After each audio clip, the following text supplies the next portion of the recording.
Hi, we're at Bonhams and Butterfields, and I'm here with Angela Fast, and she's the specialist here for Bonhams for this upcoming auction on 20th century decorative art. More classic, we have this fabulous chaise longue, which is a nice Cassina example, which is a later version. You know, they were originally designed in the 1920s, but this is something that has been such a classic, reproduced over the years. The Cassina pieces are very high quality and are very collectible in their own right. And they're licensed reproductions, too. Exactly. They are correct and signed, and this is in for $1,500 to $2,500. So it's actually, that's pretty reasonable because you spend more than that to buy a new one. Oh, absolutely. You'd spend thousands more to buy a new reproduction. This is a kind of almost getting to be period. It's quite popular now, you know? Yeah. Another really interesting piece that's from a California craftsman, and studio works of art are also an area that does really well at auction, is we have a table here by Arthur Espenet, carpenter. Arthur Espenet, carpenter, who was a Northern California artist.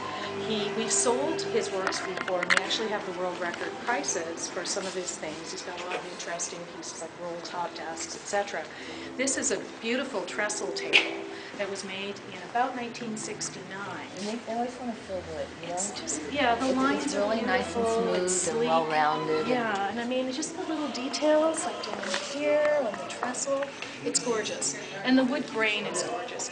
We have it in for $7,000 to $10,000. I think it's going to do a lot better than that, just because there aren't a lot of his pieces around, and there's quite a strong demand.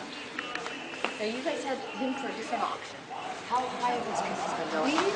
We've sold pieces for over $30,000. Over 30,000? Yeah. So 7 to 10 is quite a bargain. Yes, absolutely.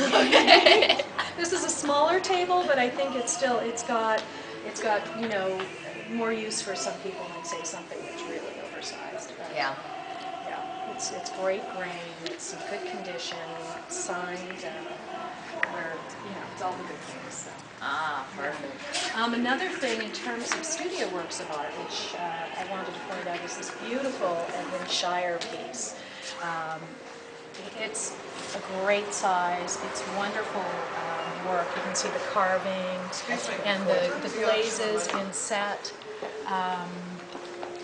We have it in for $3,000 to $5,000. Most of his works at the traditional live auctions have been bringing under $2,000, but this is quite an important piece, and I'm really interested to see how it's going to sell. Why is this piece so important? It's the scale of the piece. It does look like artwork. Yeah, it's, you know, the difficulty of creating large pieces in a kiln. Sometimes, you know, it's just easier to turn out smaller pieces. And so they might, you know, something this size might be rarer. And for this artist, it's an interesting motif because it looks like they're swimming in a river, but it's swimming through the people. Yeah, I know. It's pretty cool. These are motifs he's used before, like in this combination of the you know, you can see that some of it is kind of pressed through, some of it's carved, some of it's applied. It's got some nice details, and it's in perfect condition. Yeah, it looks like it's brand new piece. It's from about 1989, so he has a lot of pieces that are earlier. This is a little later in his career. Beautiful. It's by a French artist called Agathon Leonard, whose inspiration is probably Louis Fuller, who was the dancer of that era. There's actually a lamp, a bulb in sort of hidden under here. Yeah, wow. It's actually a lamp, but it's just a beautiful sculpture just in itself. We have this in for $10,000 to $15,000 because it's actually had some work.